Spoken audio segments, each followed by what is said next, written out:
in the end. So no hope, I guess, for the Julian. I think perhaps maybe it's still possible, but I don't think safer they can choice go would be alpha. alpha. Tigreal, Edok, though. They can't go alpha here, right? Yeah, it's not the best, but at least you control the neutral objective. You can farm a lot, because again, getting to level 15 very fast is a big prio, and up against a Suyo, it's going to be interesting. The Hayabusa comes through, but this is going to be a signature pick for Rinz as well on the Yve. They're going to have a lot of slows and also a lot of ways to capitalize. It's just a lot more all-rounded for Rrq, whereas for Navi, it's looking a bit more all-in for sure. Yeah, they have the Luoyi, they have the Badang, they have the Gatot. I'm also excited to see Aether's performance, honestly, on an assassin like this Hayabusa. How he's going to be able to live up to that assassin nature that he once had. They gotta be careful in the early game though, right? For the Hayabusa, neutral objective control isn't really the best. You need to get kills to snowball, to be impactful in the game. And I think Rrq, despite, having the Yve, Iritha, a lot of squishy members, they have a Suyo and Tigreal, two really good picks to try to catch the Haya early. So let's see how this all pans out. Ladies and gentlemen, as once again, we welcome you into the land of Dawn. Game number 2, match point in for Rrq as they hold 1 point over Navi. And the big question is, can Navi turn this game completely around and force the game numero 3? All right, man. I mean, I'm concerned about how the synergy with the diversion is going to work for Navi. Because at this point, they can all relocate, but they don't really have a solid, reliable way to actually go for those pickoffs. You can go for that harass. But in the laning phase, Gatot Luoyi, the mid lane, is definitely oppressive. But that's not new. In game 1, that was kind of the similar story for Navi. Looking at the emblems though, Master Assassins for Toy on the Irithel. And, against a festival of blood, but look at this, whoa. Navi going revitalized already.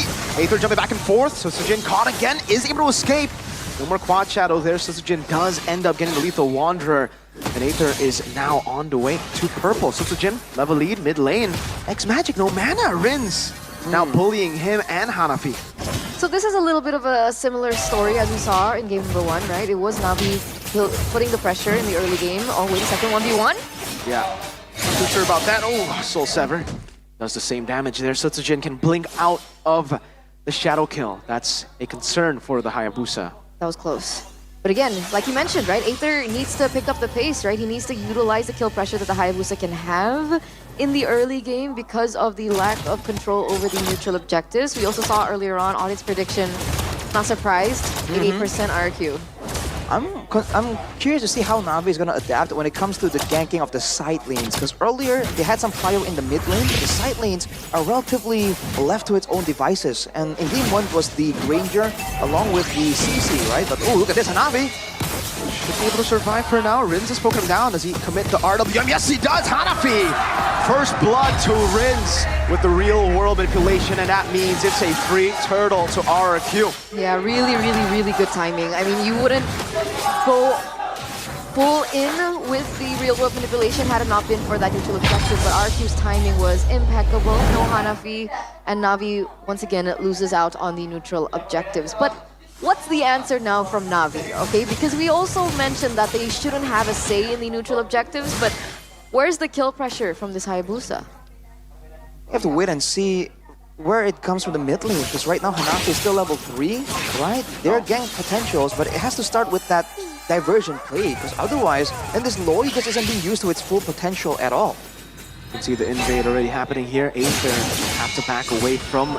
He uses Retribution on the green camp. That means Rrq could actually try to go for purple? I don't think they're going to risk it.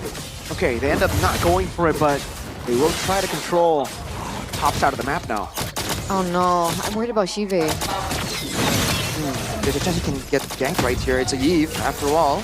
The poke. Just poke, man. And Yve, always great at poking. But look at Rrq here, already setting up, sending Edok, looking for a chance. And Aether has to be careful here. Flicker. And that is a... Oh! No, Aether gets away.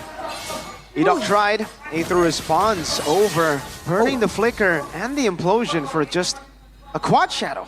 Oh, wait a second. Mid lane, RWM, Purify out. X-Magic gets away from the immobility field too, so able to escape from some of the threats.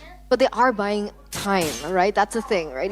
Even if you don't take down the members of Navi, forcing a recall also gives you a little bit more time to move around the map and to set up earlier. And we can see Rrq using that sort of in holding that 1-3K gold lead. What about the items? Do you see the differences? Wait a second though.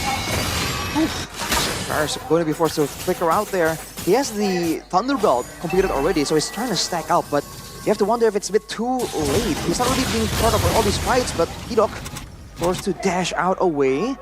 I think Navi has a good chance of trying to force Rrq's hand. Let's see how they play around this. If they're going to use the diversion at all to maybe send someone towards the back line. No flicker from Hanafi. Cars.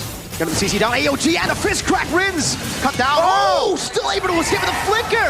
Now Yve trying to gun them down. Edok very low and Hanafi won't be able to get the kill. Oh man, miscoordination in the back. It's a flight from Toy. Sutsujin deals with the Gato Kacha. Toy gets a double. That's a 3-4-1 trade. That's it. Rrq. They get her hand in the neutral objective in the team fight as well. Only losing Dyron. Rrq once again back in control. Oh man, nothing is going well for Navi right now. They went for the straightforward approach in that fight, and it almost paid off, right? They identified overextending members. They tried to go for wins there, used two ultimates. It just wasn't enough. Rrq, you can say they got lucky there, man. 2 members surviving on a sliver of HP. But at this level, I mean, luck can be considered some part of skill as well. How did Rinz survive? I have no idea. He should have been taken down earlier there. Just figured out very much last second there. Ooh, look at this though, Dyron. Yeah, a forced shadow kill. Aether can go back here. Dyron is just having fun. He knows he has the War Axe and the Brave Smite to help him with the sustain, and he actually gets away against the hot assassin. What I don't understand is Navi committed to that neutral objective, even though Aether was 1-2 levels below Sutsujin. What do you think was the idea?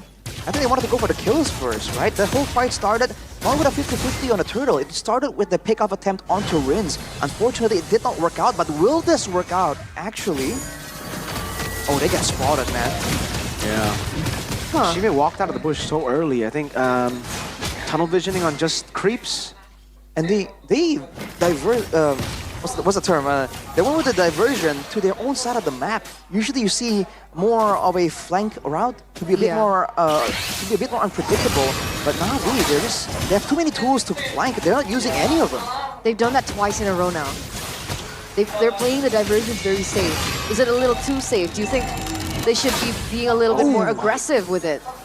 Nice prediction. Yeah, I think it's okay for now. Because I don't think you want to go and flank when you're behind 3,000 gold. I think it's going to be a bit too dangerous, especially with the threat of a great implosion from Edok, right? That might be what they're really concerned about. But right now, even the Granger prior that we talked about being so important hasn't really been allowed to be put to good use by Rrq. There's not a lot of moments where Rrq just stands there taking the death sonatas from Yve. In fact, it's Rinz poking him down with the advantage with the spam ability. So look at the way that Rrq... Oh, wait a second. I mean, they're all inning on Edok, but he's fine. Goes into the flicker implosion, catches them. The Hayabusa goes to the shadow kill, but it's Hanafi who's now caught in the bad spot, gets taken down. Only Edok down for 3 of Navi's members. They wasted all their resources on one hero, like you mentioned earlier on, and everyone else was able to capitalize over it. That information as well given to Toy, being able to jump into the back line and dish out that damage. It's yet another unfavorable trade for Navi. So Rrq is forcing Navi to react to literally everything. If Dyron walks up too far, Navi has to retaliate. If Edok walks up too far, they have to do the same thing as well. They just could not have any... They were concerned about the counter-engage from the Tigreal. So usually, it makes sense. Jump on the Tigreal, there's no chance for Edok to go for the counter-engage, but they were unable to secure the kill there, and it allows Rrq to get a massive fight. Oh, shadow kill, doing a bit of damage. Oh, Aether. Dyron, curtain call, plays on him, no quad shadow, they're going in, the fist crack, forced out of him, Dyron! Playing the yo-yos in the vicinity of the base turret, does not matter. Toy gets a turret downtown, and it is all Rrq this game. He tossed the coin. Aether tossed the coin 50-50, and unfortunately it landed on the one that he did not predict. Losing that out, trying to make a Hail Mary play onto Rinz didn't quite fit the bill. Let's take a look at the items now. You know, just not enough damage there for Ether. Only on 2 items right now. Whereas for Rinz, despite not having any defensive items, he was able to survive quite handily there. That's because Rrq just walks around together, right? Partially in order to actually deny any kind of pick-off potential using the diversion. But Navi, again, just are out of position, man. They just have no idea what to do, how they want to play these fights. Rrq are the ones calling the shots again and again. Wait, was that Shive with the Sky Piercer? Yeah. Oh. 9-minute Sky Piercer in a game where they're 6k gold behind. Did Sky Piercer, he picked up the Sky Piercer early. Did he sell it and buy it again, that means? Oh, diversion play? Let's Oh. see. Oh, here we go. Wait a minute. Rinz is there. Do they Does he realize know? though? The Lord just gets taken for free. Rinz catches them, knows they are behind, and now they are caught in enemy territory. That's a stun over Aether, trying to go for the shadow kill. He goes in for Rinz in the end, and his 2 members actually taken down. Hanafi walks up, but Dyron comes in to clean them up. Hanafi? The vengeance. Toy with a double, and Dyron 2. That is 2 doubles, a complete wipe out, and a disaster for Navi. Oh, man. Oh, man. They were trying to use that diversion play to turn things around. But I guess they were banking on the fact that they were not seen. Well, feels bad. You gotta be more proactive than that. They were sitting in that bush for a bit Quite a too long time, yeah. And at that point, the fight got started with all of them getting spotted by Rinz with a great Void Blast. That's the other advantage of having a Yve, the spammability. Spams it out in the bush, catches them, and at that point, they're just stuck, man. It's checkmate, literally on the chessboard of Rinz on the Yve. They can't get anywhere, but Lidok! Another implosion and Aether! Again it has happened, Dyron against 4, and the baggy does not care! Continues to dish out damage, gets pulled back, and finally, Dyron pays the price of overextending.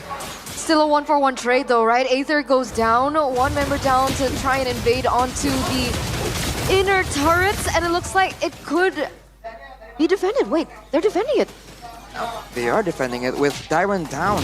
Gonna be a bit too risky for Rrq to just go for a fight with only Edok as the sole frontline. Their whole playstyle hinges on Dyron and Edok coordinating on who's the frontline, who's the counter engage. Of course. Look at this, whoa! No follow-up just yet. AOG comes down, Toy's gonna be very low, taunted up as well. Hanafi gets a shutdown, revitalized as well. So Jin trying to dish out some damage, will be able to back away. Toy down, now diversion. Where are they gonna be sent? Right there, quad shadow over. Aether follows through with the shadow kill and now goes in. Jin very low. Oh my god, 1 HP gets away. Lanes with the real world manipulation catches everyone. And now it is X-Magic left to go up against Dyron. 1v1, it's me and you, a mage against a fighter with a vengeance. That's Dyron with a kill. That is Rrq sealing the deal for a clean sweep. No one up. They will wait for the mini wave. 6 seconds for Hanafi. The wave cleared too fast for Hanafi to respawn. That is a 2-0 clean sweep for Rrq. Welcome to the Brawl server, ladies and gentlemen.